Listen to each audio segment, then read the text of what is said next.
جی سر تھوڑا سا بتائیے گا آج کے کیس کے حوالے سے، تو اتنے دنوں بعد ڈیٹ پڑتی ہے، اس کے بعد پھر کوئی پروگریس نہیں ہوتی. یہ ارشد شریف صاحب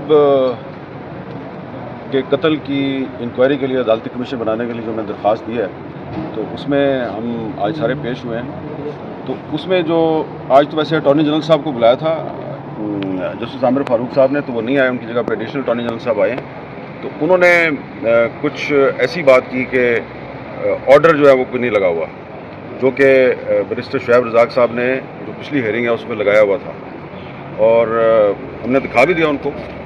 شعیب رزاق صاحب نے آرڈر دکھایا بھی ہے کہ جی ہم نے لگایا ہوا ہے، لیکن وہ ایڈیشنل اٹارنی جنرل صاحب کے پاس نہیں تھا.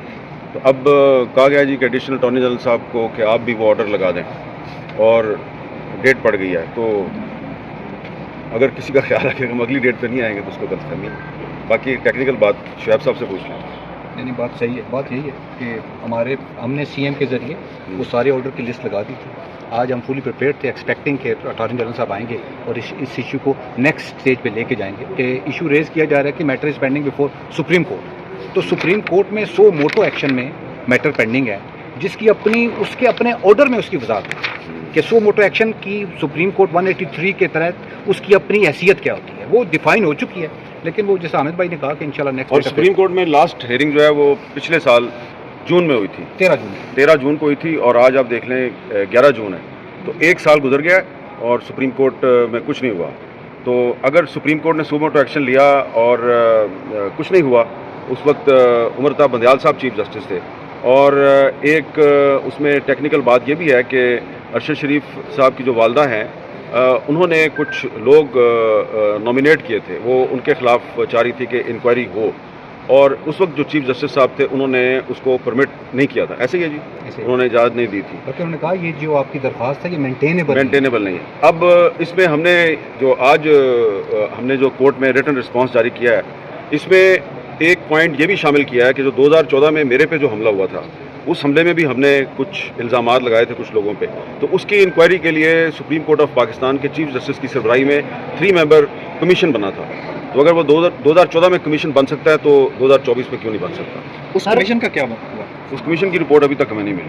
سر آپ سمجھتے ہیں صحافیوں پہ مزید مشکل وقت آنے والا ہے، کیونکہ فائر وال بھی لگائی جا رہی ہے انٹرنیٹ پہ، اس کا کوئی فائدہ ہوگا؟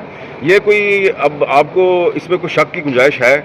یہ تو ابھی جب مسلم لیگ نون کی حکومت نہیں آئی تھی تو اس وقت سے میں نے کہنا شروع کیا تھا کہ یہ جب آئیں گے تو یہ نہ صرف عدلیہ سے لڑیں گے بلکہ میڈیا سے بھی لڑیں گے. تو اب انہوں نے لڑائی تو شروع نہیں کی، انہوں نے تو اعلان جنگ کر دیا ہے. جو پنجاب میں جو حد کی عزت کا قانون جاری، اور جو یہ عمران ریاض صاحب جو ہے انہوں نے حج پہ جانا ہے، تو ان کو حج پہ نہیں جانے دے رہے.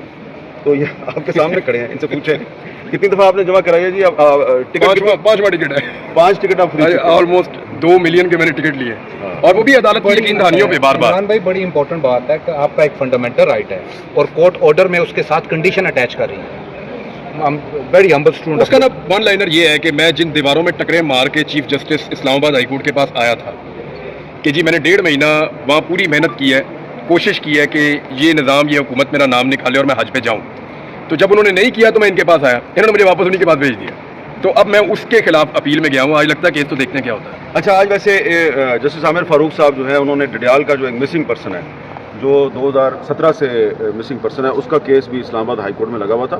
اس کے کیس میں انہوں نے ایک بڑا اچھا فیصلہ دیا ہے، اور یہ ان کے والد صاحب ہیں. اور آج چیف جسٹس صاحب نے کہا کہ 15 دن کے اندر اندر اس کو پیش کیا جائے. تو آپ ذرا یہ ایک آزاد کشمیر میں پہلے صرف لوگوں کا خیال تھا کہ ایک احمد فراد ہے مسنگ پرسن، اور بھی وہاں پہ بہت سے مسنگ پرسن ہے. ایک مسنگ پرسن کے والد صاحب آپ کے سامنے کھڑے ہیں، بتائیں جی. 7 سال ہو گئے جی. ہاں، آپ بتائیں کیا ہوا تھا تھوڑا سا. 7 سال. میرا بیٹا جو ہے وہ ایک نام بتائیں اس کا. شاپنگ سینٹر میں تیمور ارشد قاضی شاپنگ سینٹر میں کام کر رہا تھا. اس کو 12:30 بجے کے قریب 13 جولائی 2017 اٹھا لیا گیا، اور پھر دوسرے دن گھر بھی آئے، گھر پہ بھی ریڈ شیڈ کیا. تو اس کے آفس میں بھی دوبارہ گئے، وہاں اس کا فون تلاش کیا. تو اس دن سے لے کے آج تک مجھے کوئی پتہ نہیں ہے کہ میرا بیٹا کدھر ہے، کہاں ہے، کیسے ہے. سر آپ کے بیٹے کا قصور کیا تھا؟